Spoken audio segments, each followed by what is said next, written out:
कुछ लोग तो इस वर्ड से परेशान हो गए हैं कि ये धोखा वर्ड, क्या बात है! मैम हर जगह धोखा, धोखा, धोखा, धोखा। अरे तो धोखा ही तो है हमारे साथ। चाहे बीपीएससी टीआरई 4 हो, चाहे टीआरई 3 हो, चाहे 2 हो, चाहे 1 हो, सब में धोखा ही तो धोखा हो रहा है। किसमें धोखा नहीं हो रहा है? कि क्या बोलते हैं अदर कंपटीशन एग्ज़ाम में मतलब किसमें हम स्टूडेंटों के साथ धोखा नहीं हो रहा है, जिनकी जॉइनिंग हो गई उनके साथ धोखा नहीं हो रहा है। आप बताइए अगर धोखा नहीं हो रहा है, तो कमेंट करके बताइए कि नहीं हो रहा है तो क्यों नहीं हो रहा है और आपको कैसे लगता है कि नहीं धोखा हो रहा है? मेरा वर्ड अगर आप लोगों को गलत लगता है, तो आप कमेंट करके बताइए कि कौन से ऐसे एग्ज़ाम हैं कि जिसमें हम स्टूडेंटों के साथ वो भी पढ़ने वाले स्टूडेंट, ना कि हम ये कहें कि जो भी आए गए उठाए पेपर देने चले गए, फॉर्म भर दिए, उनकी बात हम नहीं कह रहे हैं, उनको बुरा लगेगा, उन उसके लिए मैं ब बहुत-बहुत माफ़ी म चाहती हूँ। लेकिन जो चीज़ें हैं स्टूडेंट के साथ मतलब हर जगह धोखा-धोखा, हर जगह धोखा, इसको धोखा ही कहेंगे। समझ गए? क्योंकि हर मतलब अगर फॉर्म निकल रहा है उसके पीछे कुछ न कुछ बच्चों के साथ ऐसा वो लॉलीपॉप दे दिया जाता है, दिखा दिया जाता है, उसके बाद से कहते हैं बस 4 दिन, 10 दिन, 15 दिन वेट करिए आ जाएगा। कोई बात नहीं, हम तो कह रहे हैं अब साल भर वेट कराइए, क्या ही जाता है? हम तो बैठे ही हैं क्योंकि ना हमारी उम्र निकल रही है, ना हम बड़े हो रहे हैं, ना हमारे लिए आगे की कुछ जीवन की चीज़ें करनी है, हम तो बस फॉर्म के लिए वेट कर रहे हैं और आप जो मर्ज़ी वो करते रहिए और हम पीछे-पीछे दौड़ते रहें। बस एकदम ज़ोरों-होरों से अपने दौड़ लगाते रहें। तो चलिए बहुत लोगों को हमारी बातें बुरी लग रही होंगी बट कोई नहीं लगने दीजिए, उससे हमें कोई फ़र्क नहीं पड़ता है। तो नमस्कार दोस्तों, मैं प्रियंका तिवारी आप लोगों का बहुत-बहुत स्वागत करती हूँ अपने इस चैनल पे। तो आइए हम आज इस बात को क्यों बोल रहे हैं कि बार-बार धोखा, धोखा, धोखा क्यों हो रहा है धोखा?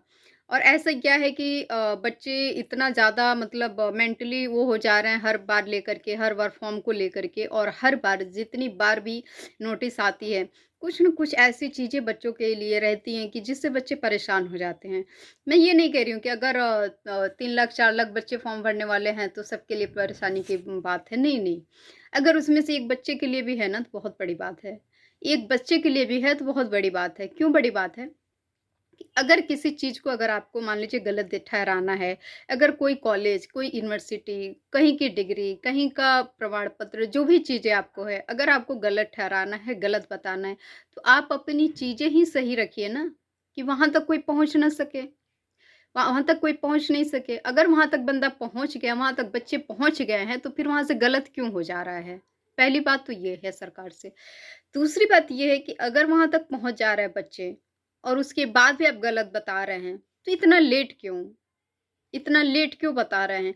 कि जब एकदम एंड टाइम पे आ रहा है, बच्चे फॉर्म भरने के लिए पढ़ाई में एकदम लगे हुए हैं, अपना ज़ोरों-शोरों से कोई बैच खरीद लिया है, कोई कहीं अपना एडमिशन ले लिया, मतलब बच्चे जहाँ-तहाँ जैसे करके अपना सब कुछ वो करके रखे हैं। उसके बाद से आप आए दिन सो के उठते हैं, सुबह न्यूज़पेपर में निकलवा देते हैं कि अब हमें नहीं पता भाई न्यूज़पेपर की बात है, हम वही बता रहे हैं, हम किसी के ऊपर ब्लेम नहीं कर रहे हैं। लेकिन जहाँ तक न्यूज़ हमें मिलती है, जो भी न्यूज़ पेपर का है, चाहे जैसे भी हो, लेकिन ये चीज़ें गलत हैं। अगर न्यूज़ वाले भी डाल रहे हैं तो भी गलत है, अगर आयोग कर रही है तो भी गलत है, बाकी जो भी कर रही है सरकार ये गलत है। मैं सबके लिए बोल रही हूँ। ठीक है? तो आप उठे सुबह उठे चलिए भैया ये डाल दो, ये फर्ज़ी डिग्रियाँ आ गई हैं, ये यूनिवर्सिटियाँ फर्ज़ी आ गई हैं, चलो इनको फर्ज़ी डाल दो। बाकी अब बच्चे दिन भर 4 दिन 10 दिन रोए गाएँ बिताएँ अपना कि भैया हमने तो यहाँ से किया था, अब मैं करूँ तो करूँ क्या? 3 साल 4 साल हमने अपना दिया था, अब मैं करूँ तो करूँ क्या? अब तो मैं बाहर हो गया, अब मैं कहीं का नहीं रहा। ज़ाहिर-सी बात है बच्चे जो उनको नहीं फ़र्क पड़ता है, जिनके लिए सब कुछ ऐशो-आराम है, सब कुछ पैसे की सुविधा है, वो कहीं से भी गए डिग्री खरीद लाएँ, उनके लिए कोई दिक्कत नहीं है। लेकिन दिक्कत तो उनके लिए है कि जो मेहनत करके मेहनत से पसीना बहा-बहा के एक-एक रुपया इकट्ठा करके अपनी डिग्री लिए, जा कर के पढ़ाई की, उसके बाद अगर फर्जी कॉलेज निकल जाए, उसके बाद अगर डिग्री फर्जी निकल जाए, तो फिर सोचिए कितनी बड़ी बात है उन बच्चों के लिए।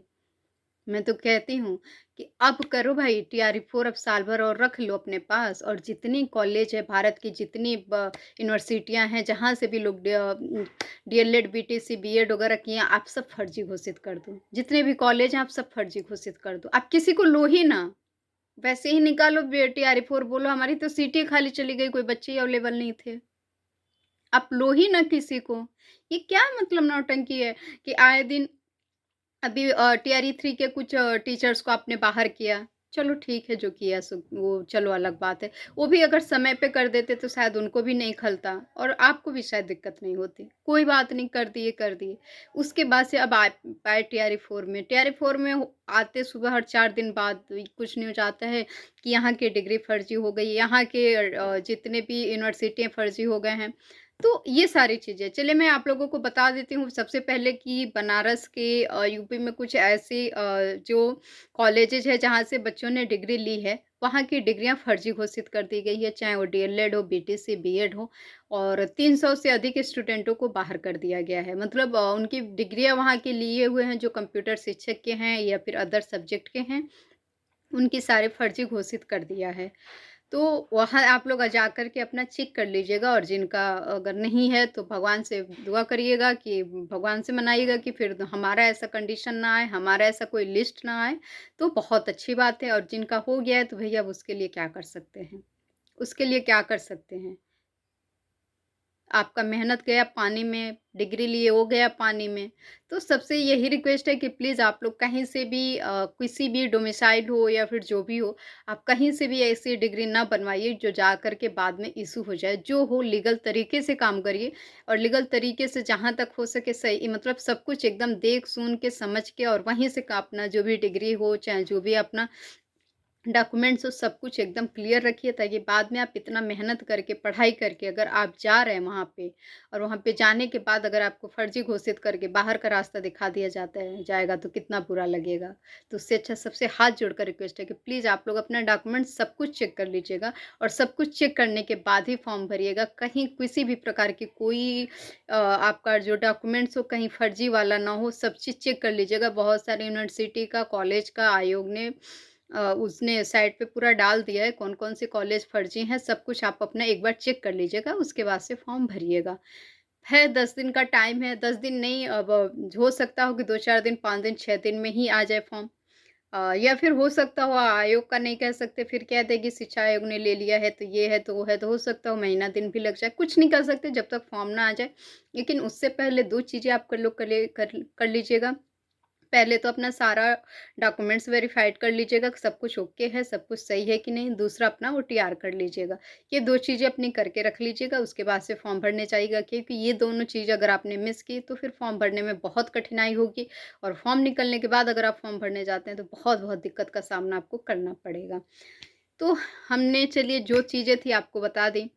बाकी आप अपनी पढ़ाई को एकदम कंटिन्यू रखिए और मैंने कुछ लोग ऐसे कमेंट भी कर देते हैं कि मैम ऐसा नहीं ऐसा होता है इस तरीके से उस तरीके से चलो अच्छी बात है अगर आपके पास नॉलेज है तो आप अपनी नॉलेज दे रहे हैं बहुत अच्छी बात है लेकिन किसी को गलत तरीके से वर्डिंग यूज करना ये बहुत गलत बात है ठीक है मैं किसी को पर्टिकुलर किसी का नाम नहीं वो कर रही हूँ या फिर किसी के लिए नहीं बोल रही हूँ बट आप अपनी लैंग्वेज या फिर जो भी चीज़ें यूज करिए वो एक दायरे में रह के मतलब हम उतना ही यूज़ करें जहाँ से सामने वाले को दिक्कत ना हो। ये हमारे लिए नहीं, ये हम सबके लिए बात कर रहे हैं।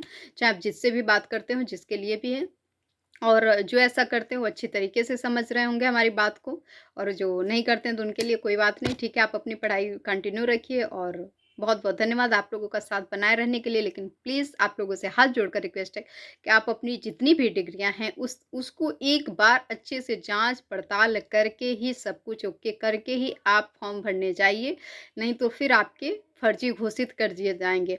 और बहुत सारे कॉलेज, यूनिवर्सिटी बहुत सारी डिग्रियाँ फर्जी सब कुछ आयोग ने सब कुछ निकाल दिया है, तो आप लोग चेक कर लीजिए उसके बाद ही आप जाइए फॉर्म भरने। कहीं ऐसा ना हो कि आप भी टीआरई 3 की तरह कितने टीचर्स बाहर हुए, तो आपका भी सिलेक्शन हो जाए और सब कुछ होने के बाद साल 2 साल बाद आपको भी बाहर का रास्ता दिखा दिया जाए। क्योंकि गवर्नमेंट है और किसी के अंदर मोह दया वाली भावना तो रहती नहीं है। इमोशनल किसी के साथ कोई ऐसा तो रहता नहीं कि नहीं अब बच्चे आ गए हैं जो टीचर बन गए, इतने अच्छे टीचर हैं उनको ना बाहर किया जाए, ऐसा कुछ नहीं होता है। उन्हें बस अपने काम से मतलब रहता है, आपको अगर थोड़ा-सा गलत पाएँगे तो बाहर कर देंगे, अपना भले 100% गलत करके रख लें। अपना भले 100% गलत करके रख ले सरकार, कोई इश्यू नहीं है, लेकिन अगर आपको 1% भी गलत पाएगी तो बाहर का रास्ता दिखा देगी। तो प्लीज़ आप लोग अपना सारा डॉक्यूमेंट्स क्लियर करके तभी जाके फॉर्म भरने जाइएगा, उसके बाद ही और ओटीआर तो सबसे पहले कर लीजिएगा और कुछ लोग कमेंट किए थे कि मैम 46,000 आपने क्यों बोला? तो 46,000 नहीं, बट जो आयोग का रवैया है, जो गवर्नमेंट का रवैया है, उसके अकॉर्डिंग यही लग रहा है कि बस 46,000 ही फॉर्म भरे जाएँगे। और धोखा ही धोखा गए तो ये धोखा ही कहीं न कहीं है कि आपको हर आए दिन, 2 दिन बाद, 4 दिन बाद एक-एक न्यूज़ निकाल दिया जाता है कि आप इससे बाहर हैं, इस कॉलेज से बाहर, इस कॉलेज की डिग्री बाहर है, इस कॉलेज के जो भी मतलब आपने डॉक्यूमेंट्स बनवाए वो सारी चीज़ें आपकी गलत हैं। मतलब बहुत सारी चीज़ें हैं, तो ये सब धोखा ही धोखा कहेंगे तो चलिए बहुत लंबा वीडियो हो जाएगा। तो चलते हैं, आप लोगों का अभी तक साथ बनाए रहने के लिए बहुत-बहुत धन्यवाद। तो अपनी सारी चीज़ें क्लियर करके फॉर्म फिल कर दीजिएगा। चलिए अभी से आप लोग को बेस्ट ऑफ लक। बहुत-बहुत धन्यवाद।